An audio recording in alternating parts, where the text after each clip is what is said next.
whenever you start 100 Thieves, I kind of always wanted to ask you this. I get a lot of imposter syndrome when it comes to podcasts and content in general.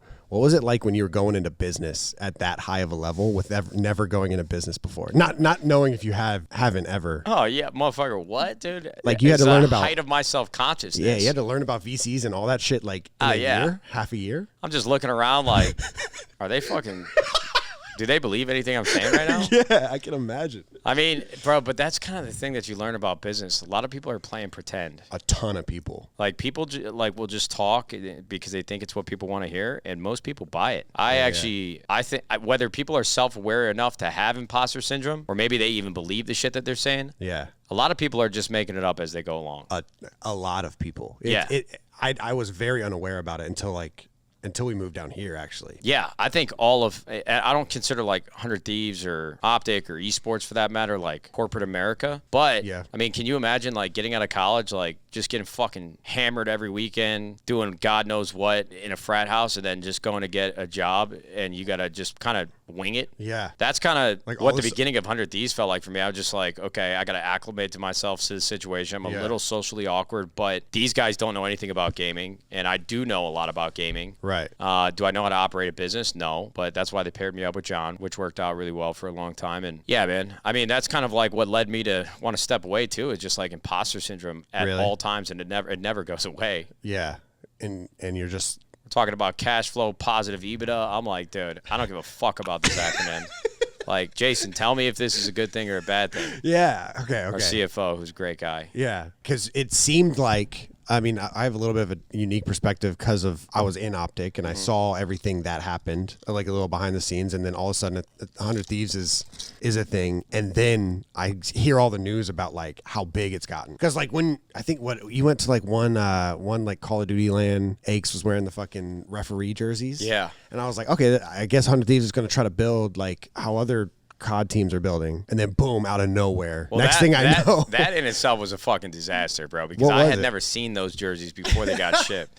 I basically was so like ADHD, procrastinate, like basically did that shit in Black Ops 3 on a whim. Yeah, and I just never handled the jersey situation.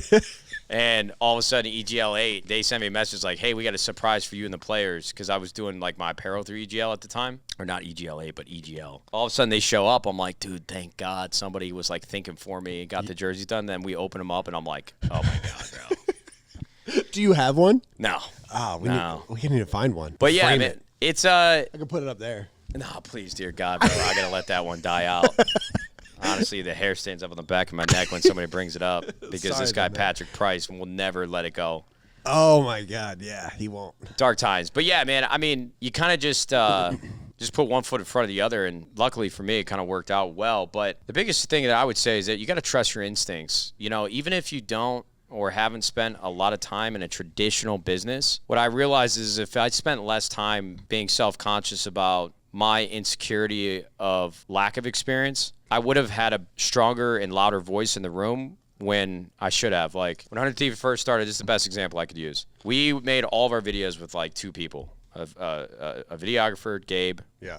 And then Logan came on as an editor, which was great. But then we'd have a sound guy too. And if not, we just had a shotgun mic on top of the camera with Gabe. And our videos performed really, really well for the first couple years. A couple 100,000 views a video was great. Yeah. One day, and this is kind of when I became like sentient, I would say, when we started hiring more people, which I understand why it happened. And I never said, hey, we got to stop hiring folks, because I'm like, well, you know, John is a great operator. Right. He's worked, he started his own company before. He worked at EA. He's seen both sides of the fence, from like doing it yourself and being a part of like the bigger machine. But we just started hiring more and more and more and more people. And then, you know, after we got past like 4 or 5 people on the content team, I'm like looking around, I'm like, what are we doing? Yeah.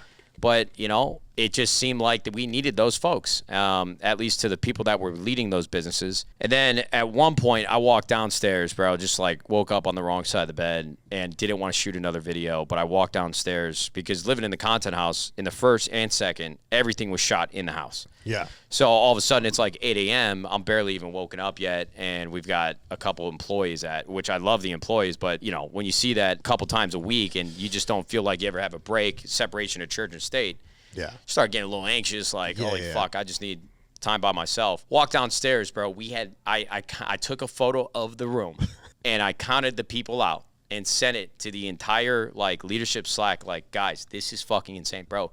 We had 13 people in this fucking house. What was the video? Not including talent. What was the video? Bro, it was like just like, is it cake or not? And this isn't a slight towards any of our employees because, you know, a majority of people in that room were there because they were told to be there. Right, they got hired. Yeah. But I'm like, guys, what the fuck are we doing? We had 3 different fucking camera angles. We've got marketing and partnership folks from, like, Lexus there, even though the only integration for the fucking Lexus video was the actual decoration that they already had pre-installed in the house. Right, yeah. And then we had talent our talent management team there on top. Bro, I'm like, bro, what the fuck is going on? Yeah, it's insane. So that's when I started kind of having more of a voice where I'm like, this is what we should be doing and this is what we shouldn't be doing. But still always kind of defer to John. And again, I know why we had those things in place, but I wish I just had more confidence to actually speak my mind rather than just like going with the flow because I didn't think I was well equipped enough to like be telling people what to do. Yeah, when in reality you damn sure could have. Yeah, I mean, there would be times throughout the years of like 100 Thieves where I realized like I'm basically like asking permission to do something where I'm like, wait, dude, everybody, I'm the CEO of the fucking company. So yeah, imposter syndrome. I would be the same fucking way. Yeah.